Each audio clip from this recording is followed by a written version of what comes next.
হয় দেশ ছেড়ে বিদেশে কোথাও গিয়ে থাকি। আমি নিজে রক্ত দিয়েছি আর আমি আসলে খুবই শোকাহত মাইলস্টোনের ঘটনাটা নিয়ে। আমার কাছে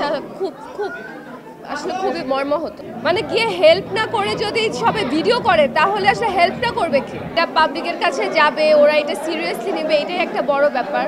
আমি আমার দিক দিয়ে চেষ্টা করেছি, আমি স্ট্যাটাস দিয়েছি বা যখন রক্ত প্রয়োজন ছিল আমি নিজেও রক্ত দিয়েছি। আমি নিজেও রক্ত দিয়েছি আর আমি আসলে খুবই শোকাহত মাইলস্টোনের ঘটনাটা নিয়ে। আমার কাছে খুবই মর্মাহত।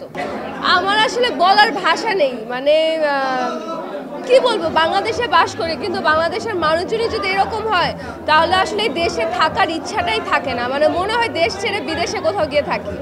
কারণ এই যে এত বড় একটা ঘটনায় যদি মানুষ এখানে যদি ব্যবসা চিন্তা করে যে আমরা এখানে পানি দিয়ে ব্যবসা করব, যেখানে পানি দিয়ে এক একটা মানুষের জীবন বাঁচানো হচ্ছে, এটা তো আসলে খুবই প্যাথেটিক একটা ঘটনা। মানে আমি আসলে এটা নিতেই পারি না, টু মাচ। এখন কি বলবো আপনাদের বলেন, এখন সাংবাদিকেও তো আপনাদের সবার ক্যামেরা আছে, এবার সারাদিন হ্যাঁ মানুষজন তো এরকম ওয়ার্ল্ড ওয়াইড, বাংলাদেশের মানুষজন আমি সবসময় এরকম দেখেছি যে একটা দুর্ঘটনা হচ্ছে, মানুষ অ্যাক্সিডেন্ট করে পড়ে আছে কিন্তু সবাই এটা কখন ফেসবুকে আপলোড দিবে, কখন ডলার কামাবে, এইসব চিন্তাধারা থাকে। তো এইগুলো আসলে খুব নতুন নতুন আসছে, আমি এটার একদমই পক্ষপাতী না। আর আমার কাছে আসলে ভাবলেও অনেক অনেক খারাপ লাগে। মানে গিয়ে হেল্প না করে যদি সবাই ভিডিও করে তাহলে আসলে হেল্পটা করবে কি?